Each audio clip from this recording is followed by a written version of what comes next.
Dober večer, cenjene gledalke, spoštovani gledalci. Moje ime je Aljuš Pertinač. Slovenija nima predsednice, ima pa požrešnico, vi pa spremljate najbolj politično korektno oddajo slovenskih televizij. V Pečečnikovem podjetju zaposleni prejeli le 180 evrov plače. Osebno premoženje Joca Pečečnika je sicer ocenjeno na vrtoglavih 218 milijonov evrov. Zdaj vidimo, kako je do tega prišel. Predsednica Nataša Pirc Musar bi rekla z davčno optimizacijo. Ne potihnejo pa tudi govorice, da ga čedalje bolj, Pečečnika seveda, zanima vstop v politiko. Se ve, Robi in Nataša sta mu pokazala, da se da tudi v politiki masno zaslužiti. Joc, če si dec in človek, boš svojim zaposlenim omogočil kolikor toliko normalne praznike. Če ne, pa si raje daješ kartoc na glavo in sedi v kot. Sedaj pa se lotimo 58. oddaje pravlične 7. sezone Faktorja na TV3. Resnica boli, komentarji še bolj. Danes bomo za vas komentirali pohod desnice, se Evropa spet obrača v desno. Zmaga Wildersa na Nizozemskem je zatresla Evropo. Se bo prihodnjo pomlad tresla še bolj, nam bo povedal naš stalni komentator, magister Bernard Brščič. Bernard, toplo pozdravljen v Faktorju. Dober večer. Bernard, danes se bo v glavnem pogovarjala o Evropi, ampak mislim, da ne moremo mimo današnje novice, da je Vrhovno sodišče Zvezne države Colorado v ZDA Trumpu prepovedalo nastopiti na predvolitvah republikanske stranke, tako imenovanih primaries, se pravi volitvah, na katerih republikanska stranka izbira svojega predsedniškega kandidata. Kako ti komentiraš to novico? Ja, da ima globoka država v Združenih državah zelo dolge lovke, da je celotni pravosodni sistem okužen z političnim aktivizmom. Zame je to nepredstavljivo vmešavanje v politične procese. Prepričan sem, da ko bo zadeva procesirana na Vrhovnem sodišču v Washingtonu, da bo zadeva padla, ker je to absolutno nesprejemljivo vmešavanje sodne veje oblasti v demokratične procese. Bi pa rekel, da bo to Donaldu Trumpu zelo koristilo. Na koncu bodo demokrati, ki so v ozadju, ne samo demokrati, ampak tudi ta vazelinska desnica republikancev, da bodo močno obžalovali tovrstne poteze. Na vsakem koraku ga želijo onemogočiti in mu onemogočiti drugi mandat. Ja, verjetno imaš kar prav, ker zaenkrat kaže, da vsaka sodna odločitev Trumpu v škodo mu dvigne rejtinge. Zdaj, Bernard, zmaga Wildersa na Nizozemskem, ko že govoriš o vazelinski desnici, je to, čemur ti praviš, vazelinska desnica tudi, bi rekel, pretresla v Evropi, Evropsko ljudsko stranko, če so bolj natančna, niso nekako, bi rekel, z velikim veseljem te Wildersove zmage na Nizozemskem pozdravili. Zakaj po tvoje?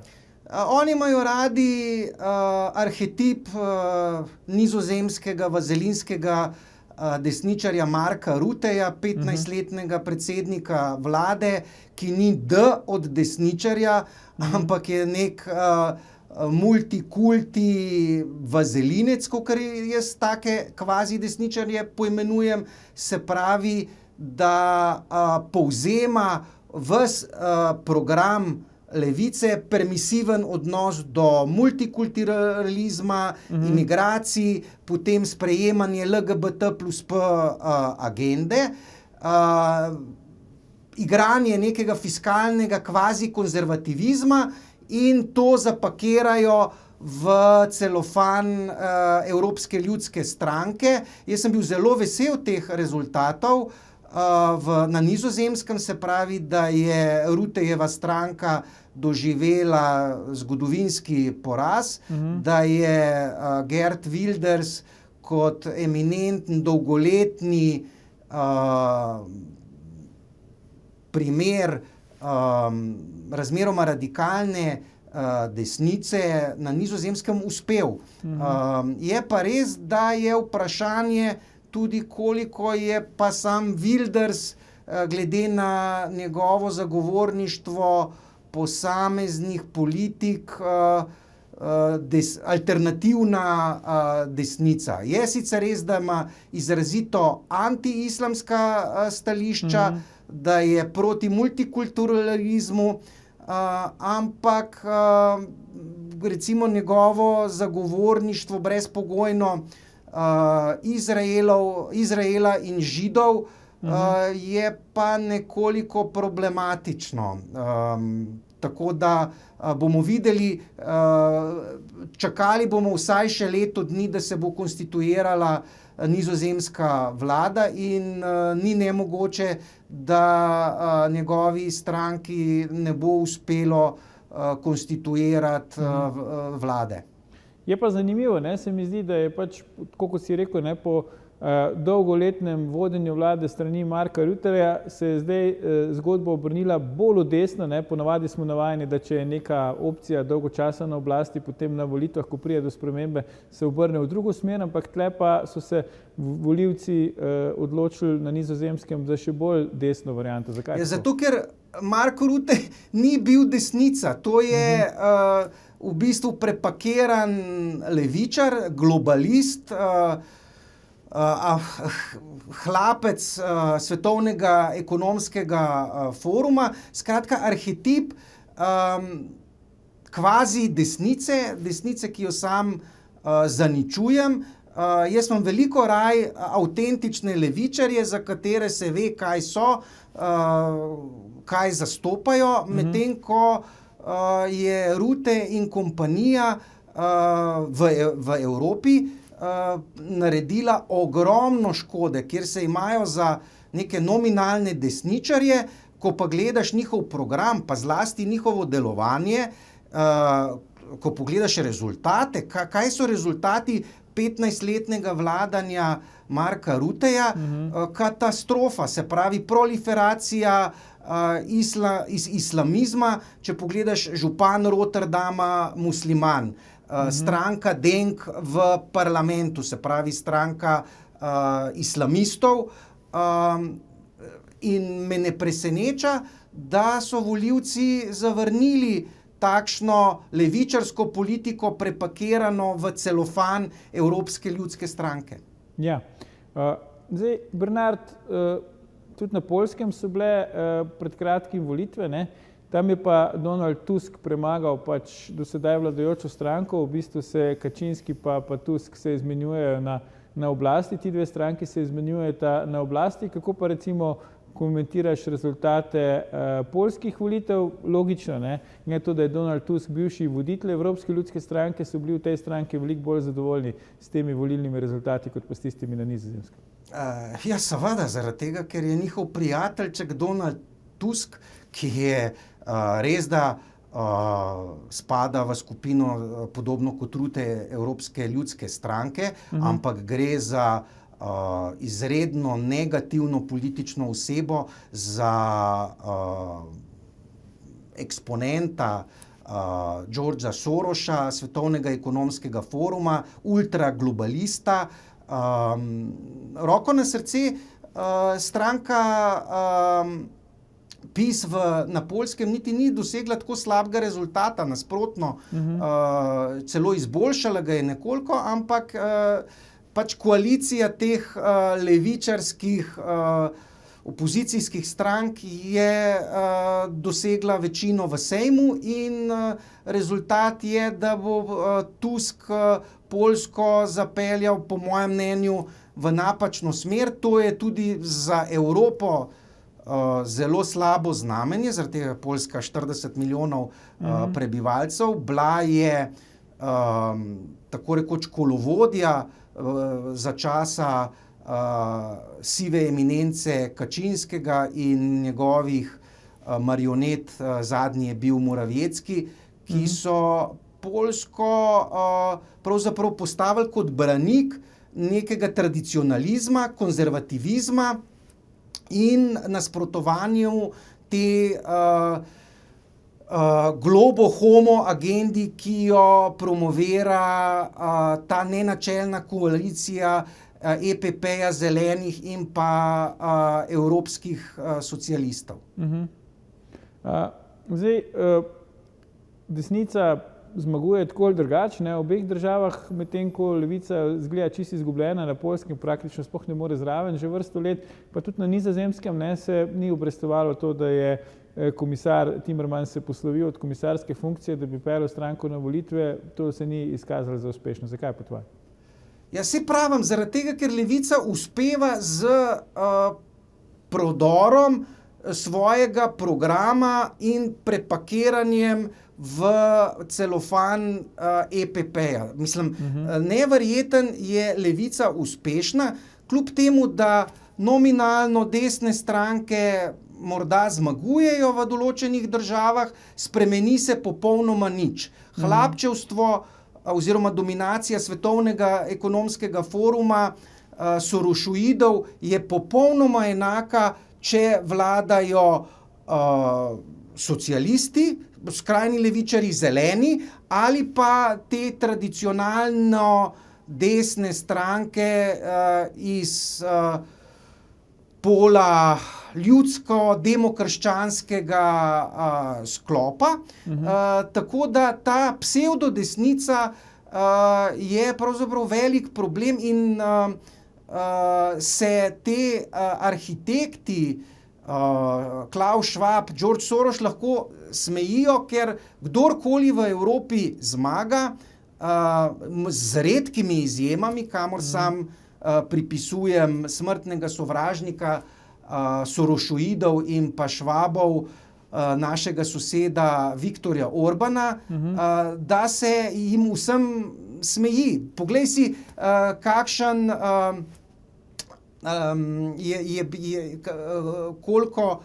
koliko hrupa je bilo ob zmagi zavezništva med Giorgio Meloni in Mattejem Salvinijem, se pravi bratje Italije in pa Lego, kjer so prevzeli oblast, ampak vsebinsko se v Italiji ni spremenilo nič, nasprotno.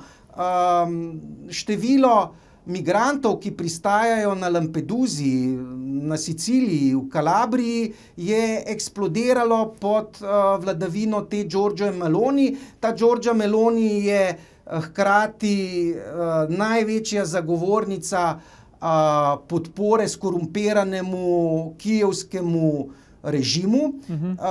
Tako da to je stvarnost, ki jo živimo, se pravi, da imamo marš psevdodesnice v Evropi.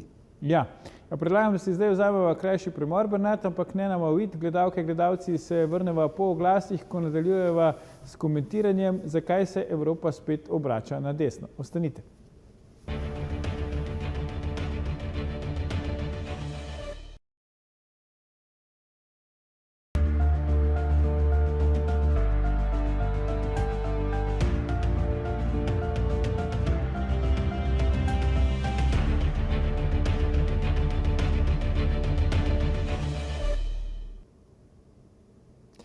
Ponovno pozdravljeni, z nami je še vedno naš stalni komentator Bernard Bršič, pogovarjava pa se o tem, zakaj se Evropa spet obrača v desno. Bernard, kaj pa recimo implikacije tega, o čemer ste se pogovarjali v prvem delu oddaje za Slovenijo, za slovensko politiko, ne? Tu pri nas v bistvu imamo ta nek svojevrsten anti-Janša moment, ne? Ki bi ga mogoče lahko primerjali samo še zgolj z anti-Orban momentom, s to razliko, da seveda anti-Orban moment ne prime, anti-Janša moment pa v Sloveniji drži, ne, kot zabetonirano. Pa vendarle se tu neke spremembe napovedujejo, Anže Logar ne more več skrivati, da si želi pač ustanoviti lastno politično stranko, ankete ga zaenkrat uvrščajo visoko po priljubljenosti njega osebno, tudi pač njegovi bodoči stranki, ki je še ni, merijo zaenkrat neke kar zavidljive rezultate. Pa me zanima, kako ti gledaš na trenutno situacijo na slovenski politični desnici? Ja, jaz imam sploh pomisleke, koliko je ta projekt Anžeta Logarja desen. Jaz njega nikoli nisem pojmoval kot desnega politika, že v času volitev leta 2016 je recimo izražal dvome glede Donalda Trumpa. To je politika, ki meni diši po ponovitvi državljanske liste, se pravi po izkusu seganja v sredino, čeprav kaj je sredina v Sloveniji, je vprašanje. Gotovo pa ni to desnica, kot si jo želim sam. Se pravi, tista, ki bi bila suverenistična, antiglobalistična, etnocentrična, skeptična do evropskega federalizma. Skratka, tista desnica, kot jo recimo zastopa Viktor Orban, ali pa meni zelo blizu politična opcija v Nemčiji, to je Alternativa za Nemčijo. To je Anže Logar svetlobna leta od take platforme desnice, tako da sam mislim, da gre za kolobarjenje na sredini oziroma poizkus zajemanja glasov v sredini oziroma levo od sredine. Dejstvo je, da ima Janez Janša kot hegemon slovenske desnice jasno omejitev. Verjetno je to 25, morda 28%, se pravi stekleni strop, ki ne omogoča sestave desnosredinske vlade. In jaz ne bom špekuliral, ali je Logarjev projekt dogovorjen ali ne, ampak dejstvo je, da ta korpus, recimo temu, težko rečem niti prave desnice, ker tudi SDS po mojem ni etnocentrična, suverenistična desnica. Če boš pogledal glasovanje te stranke v Evropskem parlamentu, je slabše kot pa recimo tvoje prijateljice Tanje Fajon. Vedno, ko je bilo treba proti migracijam glasovati, so se poslanci te stranke ali vzdržali ali glasovali proti. Se pravi, tu govorimo o tej psevdo desnici tipa CDU, CSU, medtem ko v Sloveniji žal prostora za etnocentrično, suverenistično, antiglobalistično desnico očitno ni. In bomo videli, kaj bo. Jaz moram reči, da kot prepričan desničar pač prav z velikim veseljem tega Logarjevega projekta ne opazujem, ker enostavno gre za program, ki je omleden, ki ne naslavlja po mojem pravih problemov ne Evrope, ne Slovenije. Ampak vseeno, Bernard, recimo po Demosu, desnica trikrat, če zanemarimo polletno epizodo žal že pokojnega Andreja Bajuka, trikrat vodila vlado v Sloveniji, vsakič pod vodstvom Janeza Janše, pa vendarle se zdi zdaj to nezadovoljstvo na desni, pustimo zdaj anti-Janša tabor za hip primeru, na desni z Janšo največje do sedaj praktično. Nova Slovenija je že takoj po volitvah rekla, da ne gre več v vlado Janeza Janše. Logar zdaj snuje svojo novo stranko. Lojze Peterle se je nekaj aktiviral, SLS se proba zbuditi iz nekega političnega mrtvila. Zakaj po tvoje zdaj na desni tako nezadovoljstvo z Janšo?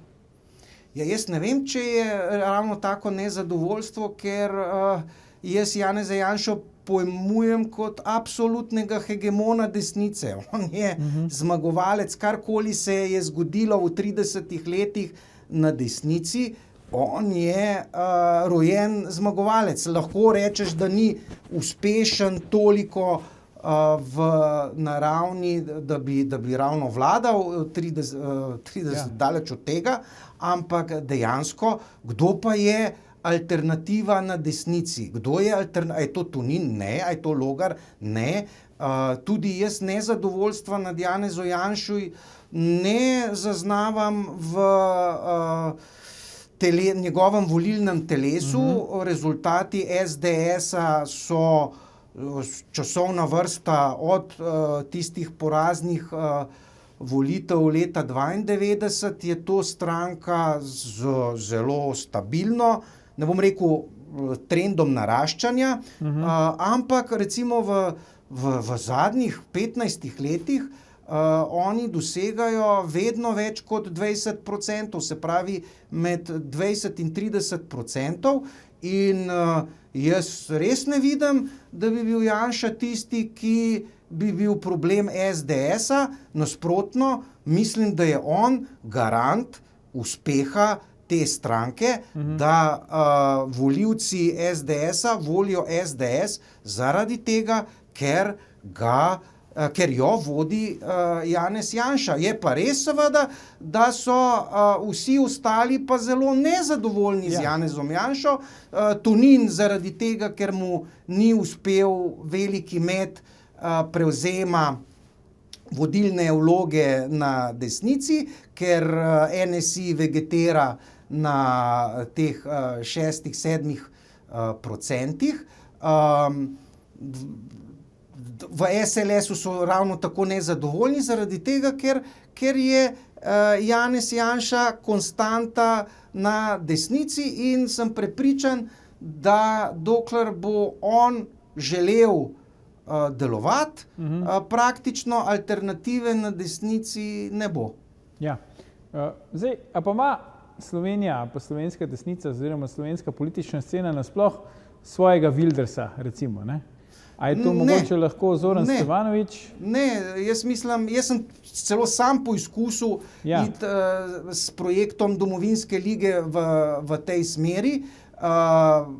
Neslavno propadel tako na evropskih kot državnozborskih volitvah.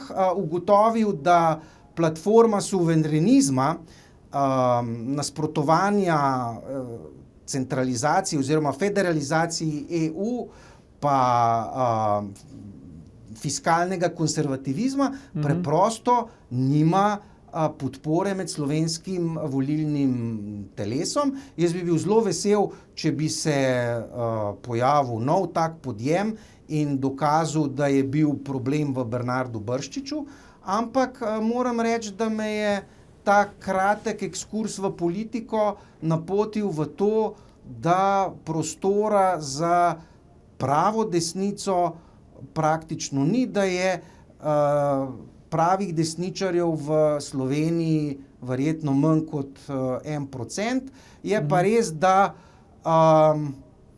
po tej moji izkušnji, ki je mimogrede ne obžalujem, ker mi je uspelo spoznati res tudi na tej desnem polu res zbor čudakov, in mislim, želim vsakemu v naslednjem podjemu, ki bi skušal artikulirati tako platformo, ki bi jo tudi sam volil, veliko sreče, ker s takimi ljudmi, kot sem jih jaz, bom rekel, spoznal, je to zelo, zelo težek podjem.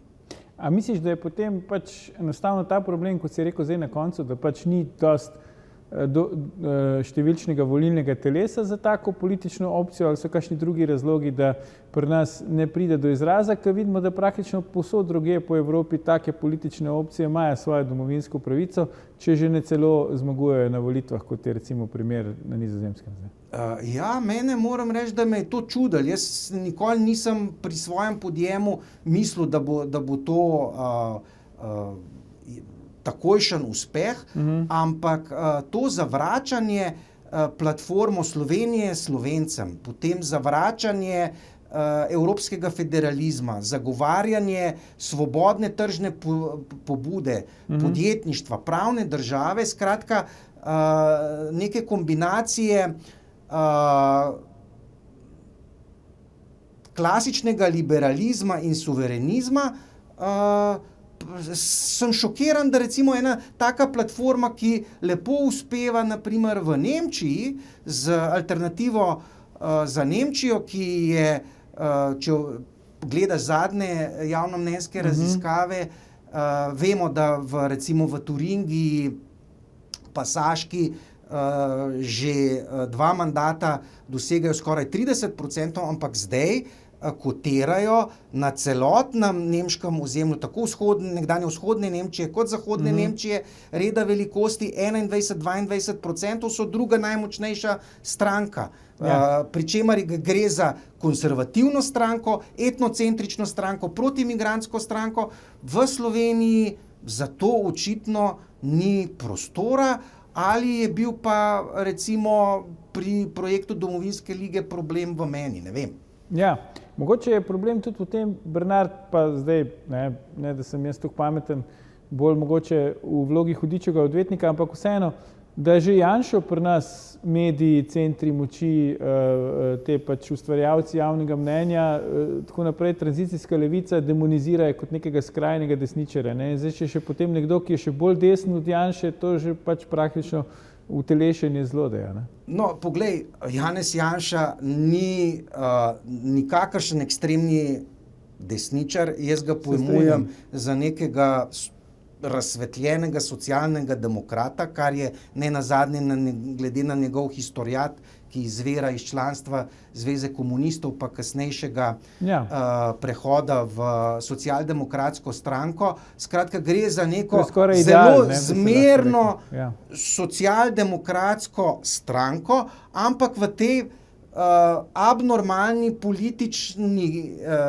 sceni v Sloveniji on izpade kot nek ekstremni desničar. Če boš pogledal, kakšna je njegova ekonomska politika, to je rekonstruiran keynesianizem, se pravi razmeroma obsežna javna poraba, seveda v primerjavi s to noro politiko levakov, on izpade konzervativen, ampak objektivno je on ekonomsko lev. Če pogledaš njegov zagovor recimo slovenske države, ni etnocentričen, ampak je zagovornik tega državljanskega nacionalizma. On nikoli ni zagovarjal platforme Slovenijo Slovencem, ampak da je Slovenija država državljanov, nikoli ni nasprotoval vsem migracijam, zagovarjal je na primer ekonomske migracije, tako kot češ, da Slovenija bo ekonomsko propadla, če ne bo uvažala Srbov, Šiptarjev, Bosancev, ne vem koga. Usmeril se je samo proti nezakonitim migrantom. Ne uvidi, da migracije ne samo, da škodijo v kulturnem smislu, v političnem smislu, ampak tudi v ekonomskem. Skratka, v nekem evropskem smislu je Janševa platforma po mojem prej leva kot pa desna. V vsakem primeru on ne sodi recimo v skupino ECR, se pravi evropskih konzervativcev in reformistov, je neprimerljiv z Viktorjem Orbanom, neprimerljiv recimo z alternativo za Nemčijo, ampak je primerljiv z temi tradicionalnimi, recimo temu kvazi desnimi strankami, kot so recimo v Nemčiji CDU, CSU, v sosednji Avstriji EVP, na primer, ali pa morda v Veliki Britaniji konzervativci. Skratka, mi v Sloveniji te alternativne desnice nimamo, oziroma te poizkusi niso po njeni vzpostavitvi alternativne desnice niso obrodili sadov.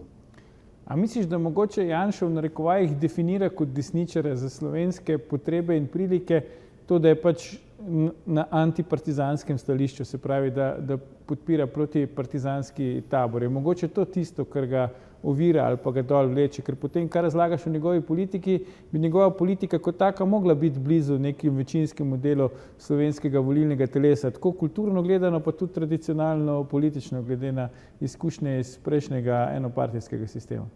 Ja, mislim, dejansko je slovenska politika po eni strani zaciklana v letu 45, po drugi strani v letu 89. Tudi to definira to kvazi slovensko desnico, da ne uvidijo, da se je svet radikalno spremenil, da tisto, kar določa desnico in levico danes, ni več nasprotovanje oziroma konflikt med delom in kapitalom primarno, ampak med nacionalno suverenostjo in globalizmom.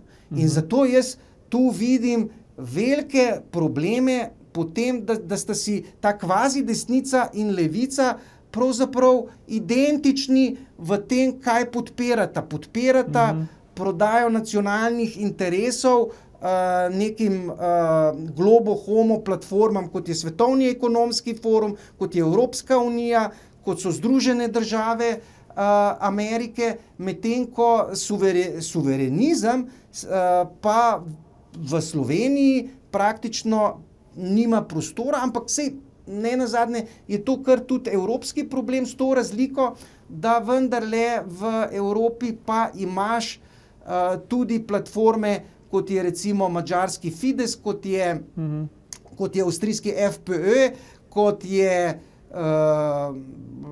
je Alternativa za Nemčijo ali pa mogoče ne v tem kontekstu celo Rassemblement National v Franciji, skratka neke etnocentrične, res konzervativne platforme. Razumem. Zdaj, Bernard, prihodnjo pomlad bodo evropske volitve, ne? Se mi zdi, da vsakič v Sloveniji, mogoče zaradi tega, ker še nismo tako dolgo vrsto let člani Evropske unije, nekako pričakujemo te evropske volitve, pričakujemo, da se bo pač na njih kaj spremenilo, da bo ta Evropska unija ratala recimo bolj naša, ne, ali pa bolj za državljane Evropske unije. Kaj ti recimo osebno pričakuješ od teh evropskih volitev? Si optimist? Kaj pričakuješ, kaj napoveduješ? Jaz vidim pogubo. Evropski projekt je popolnoma zablodel. Kaj je danes Evropa? Temelji na popolnoma zgrešeni platformi multikulturalizma, to je prvi steber, drugi steber LGBT plus P agenda, se pravi proliferacija globo homo agende. Tretji steber je nor zeleni prehod, ki prenaša pogubo, ekonomsko pogubo, deindustrializacijo, izjemno poslabšanje ekonomske blaginje in pa to podpora ameriškemu avanturizmu v Ukrajini, se pravi podpiranje te proksi vojne, ki jo bijejo ZDA z evropsko pomočjo proti Ruski federaciji. In zame so to lakmusov papir za pravo desnico. Prava desnica po mojem je proti zelenemu prehodu, proti globo homo agendi, proti globalizmu, je proti multikulturalizmu in je praktično proti podpiranju skorumpiranega kijevskega režima in podpori te proksi vojne ZDA proti Rusiji v Ukrajini. In po lakmusovem teh 4 testih je zelo malo pravih desnih platform. Naštejem ti lahko zdajle iz glave 2. Ena je Fidesz, druga je Alternativa za Nemčijo. Že recimo sosednji bratje Italije padajo na tem testu, da ne govorimo o raznih Voxih in podobnih kvazi desnih suverenističnih projektih. Koliko pa misliš, da ima možnosti na teh evropskih volitvah ta desnica, ki je recimo tebi najbolj blizu? Ja, jaz mislim, da recimo, da bo na Poljskem stranka PiS dosegla lep rezultat, se pravi, da se bo ta skupina ECR okrepila. Ravno tako napovedujem zelo lep rezultat alternativi za Nemčijo, ampak hkrati je pa glavni problem Evropska ljudska stranka. Se pravi, da je še premalo Evropejcev se zaveda, da jih te globalistične, psevdodesne stranke vodijo za nos, da ne zagovarjajo pravih interesov Evropejcev, ampak da so praktično dirigirane iz Davosa, iz teh neformalnih forumov, in jaz mislim, da se bojim, no, da se bo Sorosu, če bo še doživel ob svojih 95 letih, še to spet smejalo, kljub temu, da statistično res lahko govoriš o nekem pohodu desnice, ampak jaz bi rekel, da gre bolj ali manj za psevdodesnico in da se prav zelo veliko spremenilo v Evropi ne bo. Ampak zakaj smo po tvoje Evropejci tako samodestruktivni? Ker te ljudje, ki to počnejo, tam lahko to počnejo, tako kot ti praviš, v imenu nekih agent ali pa za račun nekoga tretjega in tako naprej in tako nazaj. Ampak ljudje, se vidimo, kaj se nam dogaja ta hip, recimo draginja, energetska draginja in tako naprej, pa vseeno še na nek način to podpiramo. Zakaj po tvoje? Ja, zaradi tega, ker večina volivcev, večina Evropejcev je v nekem biedermajerskem načinu razmišljanja. Se pravi, da so dejansko idioti v klasično grškem pomenu, se pravi, da se ne zanimajo za javne stvari in volijo na podlagi tega, kar jim dominantni mediji servirajo nekaj dni pred volitvami. Kako boš drugače pojasnil uspeh Roberta Goloba, da se danes vsi, ki so ga volili, držijo za glavo, ko je pa vsakmu povprečno razgledanemu bilo jasno, da bodo rezultati njegovega vladanja takšni, kot so. Se pravi, demokracija je vladavina idiotov, ne v tem slabšalnem smislu, ampak v grškem, da se ne zanimajo za javne stvari. Treba se je zanimati, informirati. Danes je tisto, kar je fascinantno, je, da kljub tem dominantnim medijem, ki nazadujejo, da ljudi ne zanimajo javne stvari. Zanimivo. Potem, če te prav razumem, tudi v Sloveniji ne pričakuješ nekih tektonskih premikov, kar zadeva recimo teh evropskih volitev? Ne pričakujem. Dejansko tisto, recimo indikativno je, da kljub temu, da tej vladi strašansko pada podpora, da se ne seli ta podpora recimo k Janezu Janši. Janez Janša sedi na tistih 25%, ne zmore dvigniti tega steklenega stropa, išče se nov odrešenik in jaz ta Logarjev projekt ocenjujem v tem kontekstu, da bo poizkus, kako pripeljati del korpusa, ki je volil LDS, Pozitivno Slovenijo, Državljansko listo, se pravi te kingmakerje slovenske, v desno. Ali bo to uspešno, sam nekoliko dvomim v to. Ja, zanimivo, ne. Po eni strani bi lahko rekli, desnica na pohodu po Evropi, ampak potem, ko se s tabo človek pogovarja, pa raje dvakrat premisli, ampak to je v končni fazi tudi eden izmed osnovnih namenov naše oddaje. Magister Bernard Bršič, najlepša hvala za tvoje komentarje danes. Gledalke, gledalci, to je bil o tem, zakaj je desnica znova na pohodu, če je, že 966. faktor na TV3. Jutri bomo za vas komentirali golobizem, politična ideologija, ki ji ni para. Ne zamudite, predvsem pa ne pozabite. Ni vseeno, kdo kaj reče.